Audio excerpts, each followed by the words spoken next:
One night, Ethan stumbled upon a truth so bizarre that it made his entire relationship feel like a carefully staged illusion. He discovered that his girlfriend, Lila, had secretly created 12 embryos with her ex-boyfriend, Dylan, as if she were building a backup family in case things with Ethan fell apart. It wasn't just a betrayal. It was a revelation that he had never truly been part of her future. While he was planning a life with her, she was planning a safety net with someone else. And the moment Ethan realized he had been unknowingly competing with a ghost from her past, everything in his world tilted. This wasn't just heartbreak. It was the beginning of a spiraling chain of events that would drag him into one of the strangest love triangles he had ever imagined. Lila didn't confess with guilt, trembling hands, or a shaky voice. She said it casually, almost like mentioning she had forgotten to buy milk. Ethan still remembered the way her eyes barely lifted from her phone when she admitted she'd been meeting Dylan for the past 3 months to create embryos together. At first, he thought he misheard her. He even laughed out of sheer disbelief. But Lila looked up at him then, confused by his confusion, as if what she'd done was perfectly reasonable. That was the moment Ethan felt something heavy settle in his chest. Like someone had reached into his ribs and quietly rearranged his understanding of the world. He asked her why she didn't tell him. Her answer made it worse. She said she wanted to keep her options open in case things with him didn't work out. The words stung because she delivered them with the same tone she used when explaining why she saved coupons. It wasn't rage that hit him first. It was humiliation. The realization that while he had been dedicating himself to the relationship, she had been building a future with someone else, someone she once loved, someone she apparently still trusted enough to make embryos with. Ethan remembered staring at her, trying to understand how a person could claim to love him while simultaneously preparing to replace him. Lila kept talking, explaining logistics, clinic appointments, storage fees, and how thoughtful Dylan had been throughout the process. Each sentence felt like another cut across his pride. She described how Dylan would joke about potential baby names and how the nurses at the clinic found them to be such a committed pair. Committed. The word echoed in Ethan's head until it became almost painful.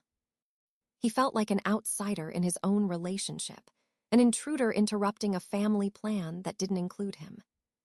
He tried to ask if she had ever intended to tell him, but she dodged the question entirely, moving instead to how practical the decision was. Practical. As if preparing for a life with another man behind your boyfriend's back was something simple, efficient, and normal. Ethan's confusion slowly curdled into anger, not loud, explosive anger, but the kind that tightens behind the ribs and rises like slow, suffocating heat. Every memory of the past 3 months replayed in his mind through a new, ugly filter. The nights she said she was working late. The mornings she seemed strangely cheerful. The sudden interest in vitamins and health routines.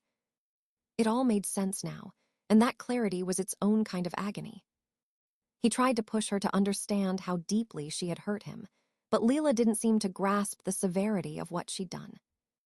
Instead, she defended her actions, insisting that creating embryos didn't change how she felt about Ethan. But to Ethan, it changed everything. He realized in that moment that Lila hadn't just betrayed him. She had reduced him to a placeholder in his own relationship. And that truth would be the first crack that sent their entire world collapsing.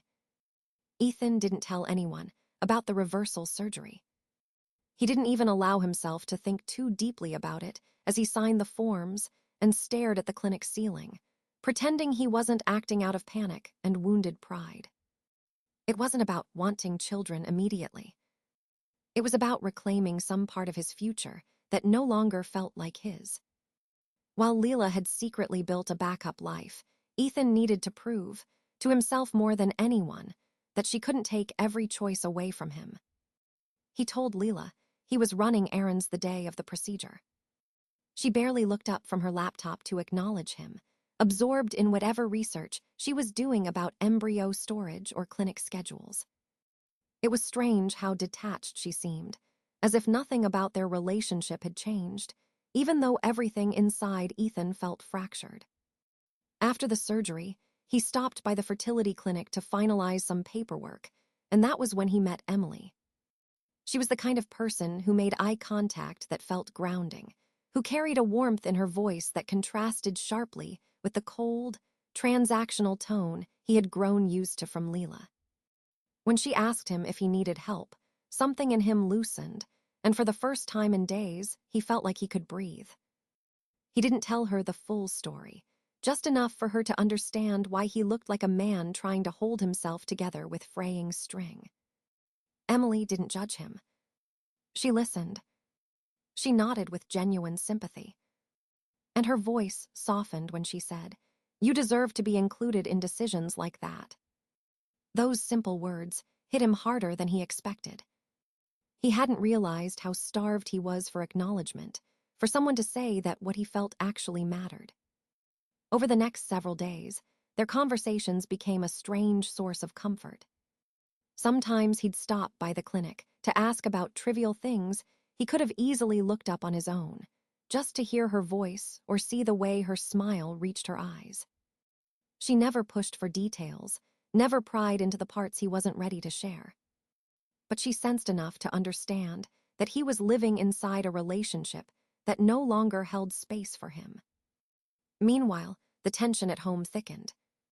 Lila began acting strangely, jumpier, more secretive, and oddly defensive whenever Ethan asked about her day.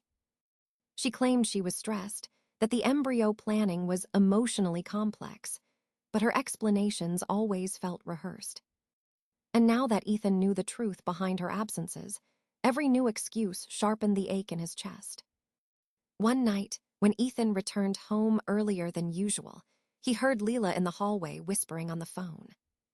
Her voice was soft, too intimate, the way someone speaks to a person they trust deeply.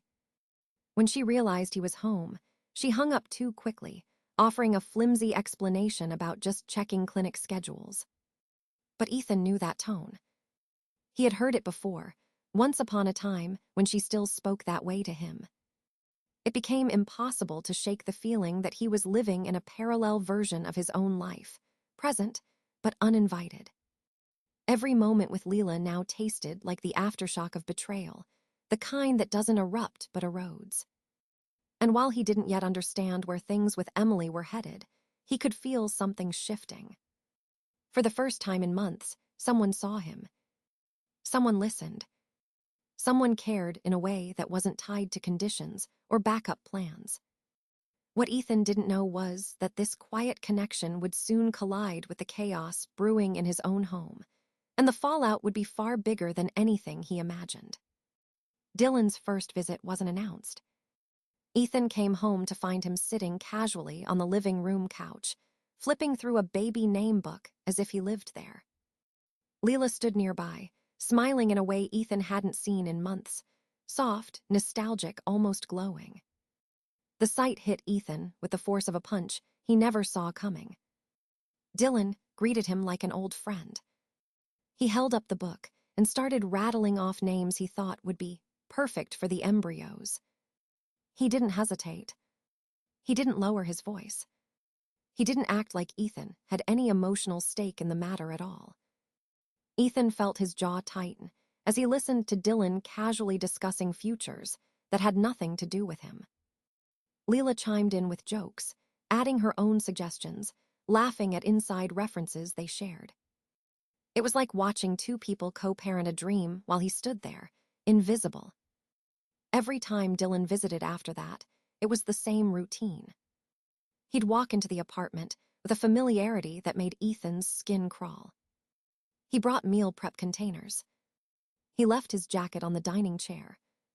He talked about nursery themes and genetic traits without once considering the man standing 3 feet away. It was as if Ethan had become a guest inside the life he was supposed to be building with Lila. The worst part was how naturally Lila slipped back into old habits around Dylan. The playful teasing, The easy banter. The way her body language softened whenever he entered the room. Ethan saw it all, and with each interaction, the distance between him and Lila stretched until it felt like a canyon. In the middle of this emotional chaos, Emily became his refuge.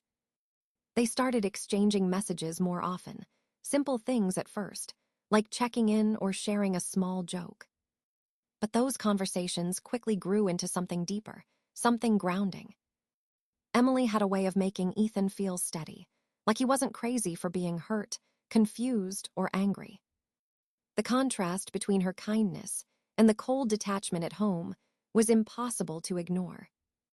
One evening, after an especially tense encounter with Dylan, Ethan found himself outside the cafe where Emily worked part-time. He hadn't planned to go. His feet simply carried him there, as if seeking warmth in a world that had turned icy. Emily noticed his exhaustion before he even spoke. She invited him to sit, made him tea, and listened, really listened, as he tried to articulate the chaos swallowing his life. Her presence felt shockingly easy. There was no judgment, no tension, no hidden agenda. Just understanding. Their first actual outing happened almost accidentally. Emily suggested they step out for fresh air during her break, and Ethan agreed without thinking. They walked through the quiet street, talking about everything except his relationship. For the first time in months, Ethan laughed genuinely. The kind of laugh that shakes loose the dust, settling on the edges of a wounded heart. When Emily's shoulder brushed his, he felt a warmth he had forgotten existed. He didn't reach for her hand. She didn't lean closer. But the air between them changed, softened, brightened, and a spark formed in the silent space they shared. Ethan returned home, that night feeling something unfamiliar. Not guilt, not fear, but clarity. A quiet understanding that whatever he had with Lila was slipping beyond repair, and whatever was growing with Emily was something he could no longer ignore. He didn't know it yet, but this slow, gentle connection was about to collide head-on with the storm that Dylan and Lila were unknowingly stirring. And the impact would change everything that came next. Lila spent the entire week preparing for what she dramatically called the embryo blessing ceremony. Ethan couldn't decide whether to laugh or feel second-hand embarrassment. She printed invitations, ordered cupcakes shaped like tiny cradles, and even hired a photographer to capture the magic. Every detail felt surreal, like he was living inside someone else's delusion. The morning of the event, Lila floated around the apartment in a white dress, as if she were attending her own spiritual maternity ritual. Dylan arrived early, carrying a bouquet and wearing a blazer, looking far too proud for someone celebrating frozen cells in a lab. They posed for photos in the living room. Ethan watched from the hallway, invisible again, wondering how his life had spiraled this far from sanity. When Lila asked him to take a picture of her, and Dylan holding a framed printout of the embryo scans, Ethan felt something inside him snap. He forced a tight smile, took the photo, then walked out of the house without a word. He didn't tell her where he was going. He just left. He drove to the small park near Emily's cafe, because it was the only place that didn't feel suffocating. Emily saw him from the window and came outside immediately, concern written all over her face. He didn't try to explain everything. He simply said he didn't want to be home.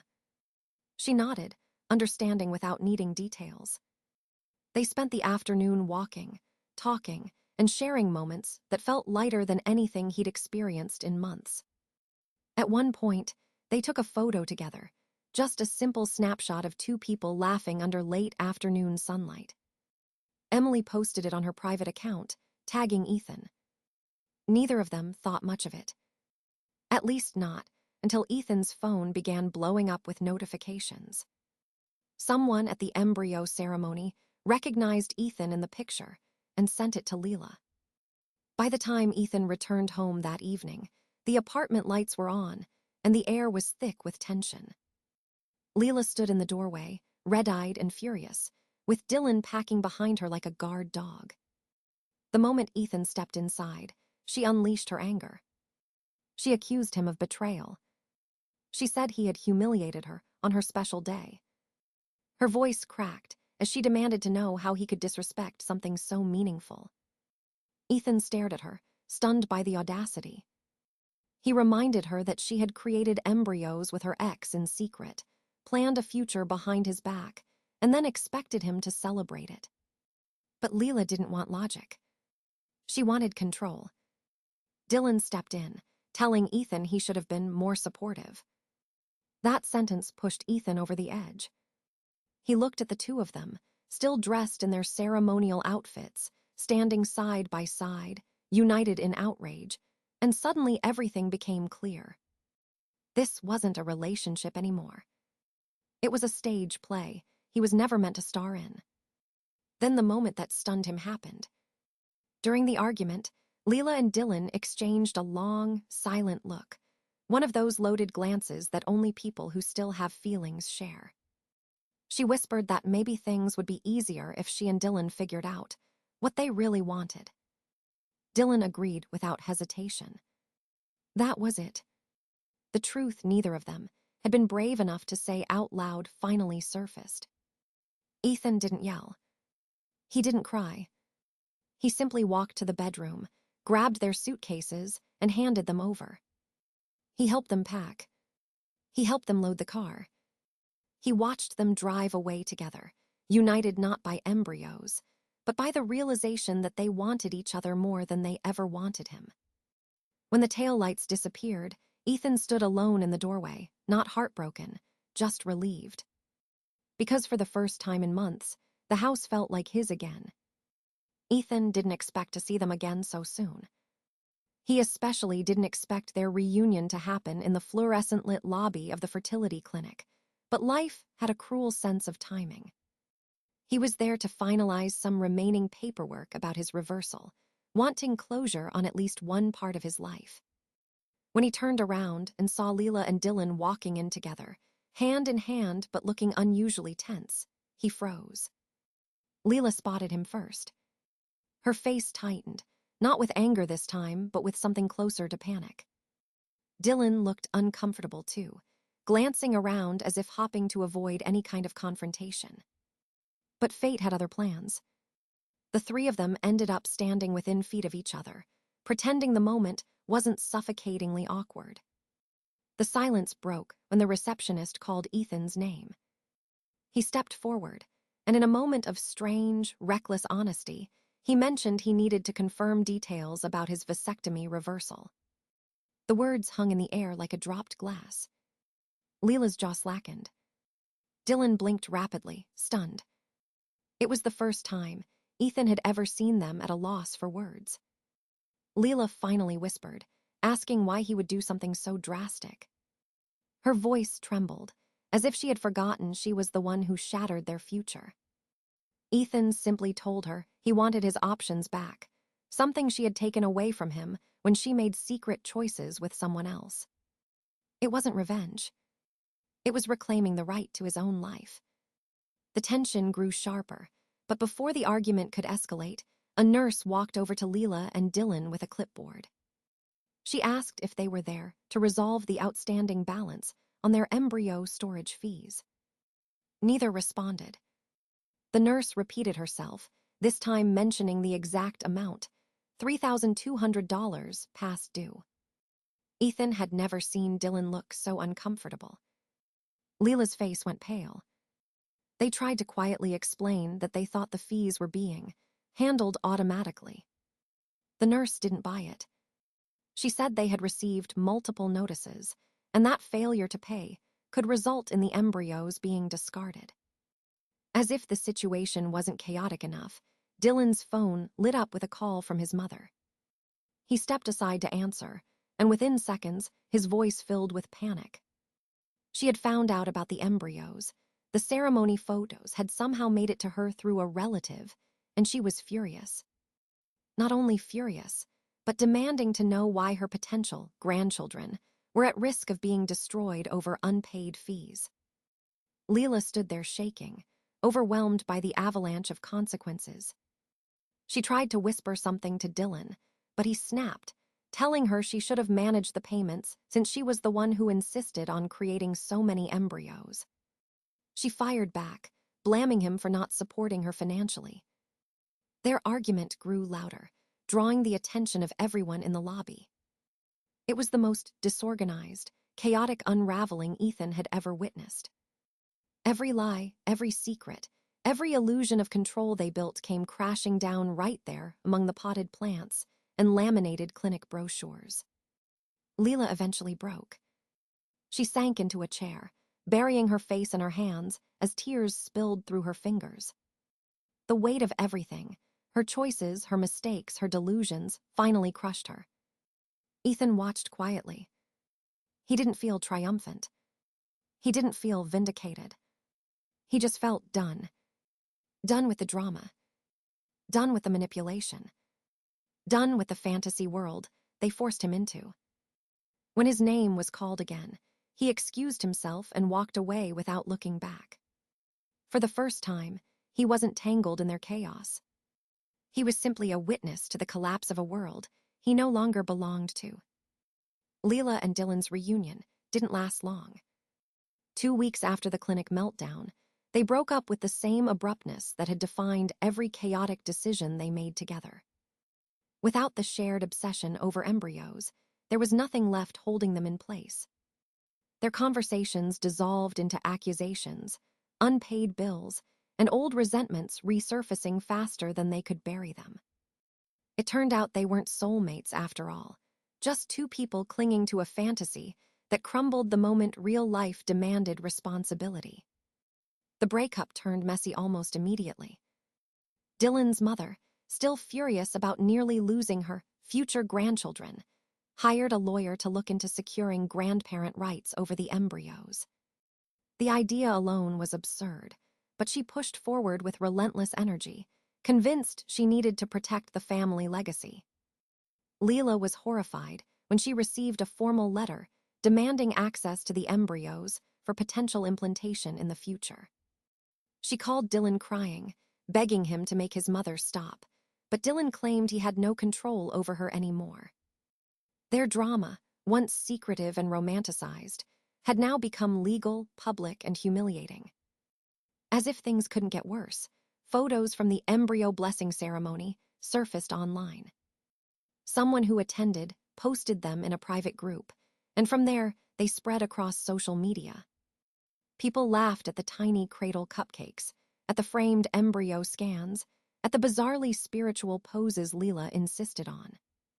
Comment sections were brutal. Memes appeared within hours. Lila's face became the symbol of a viral joke she never intended to create. She withdrew from nearly everyone, terrified to leave her apartment. The weight of public ridicule, the legal chaos, and the collapse of both relationships left her emotionally gutted. She tried reaching out to Ethan once, sending a long message apologizing, reminiscing, and hinting at wanting closure. Ethan never replied. He didn't need to. Her chapter in his life had already ended long before she realized it. Meanwhile, Ethan's world grew calmer, almost strangely peaceful. He spent more time with Emily, and what started as quiet comfort blossomed into something steady and real. They didn't rush anything. There were no dramatic declarations, no chaotic entanglements, no hidden agendas. Just two people slowly learning how to build trust again.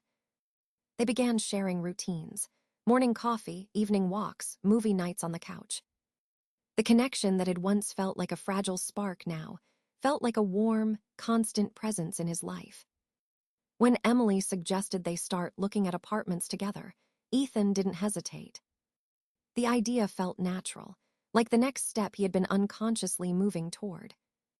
Packing up his old place, he realized how much emotional clutter he had carried. He threw away remnants of the past, notes, old photos, little objects that once held meaning but now felt like weights. As he placed the last box into Emily's car, he felt something inside him finally settle. He hadn't just escaped the drama. He had stepped into a version of his life that wasn't built on compromise, fear, or secrecy. For the first time in a long time, he felt grounded. He felt chosen. He felt free.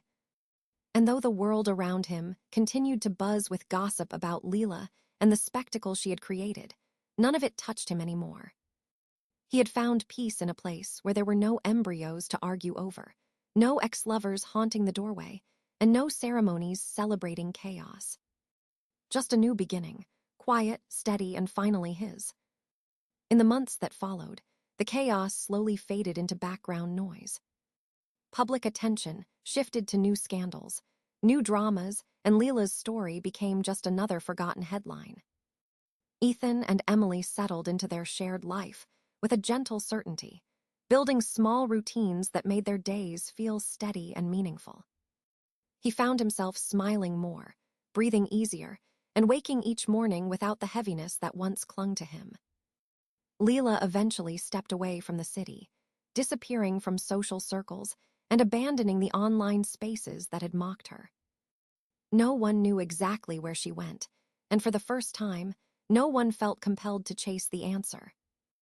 Her absence became its own quiet resolution. Ethan learned to stop replaying the past, recognizing that some stories are meant to end so better ones can begin. As he stood on the balcony of his new home, watching the lights shimmer across the skyline, he realized he no longer felt tangled in what had hurt him. He felt anchored in something real, something earned, something peaceful. And with that calm settling over him, he closed the final chapter, not with regret, but with gratitude for the path that finally led him home.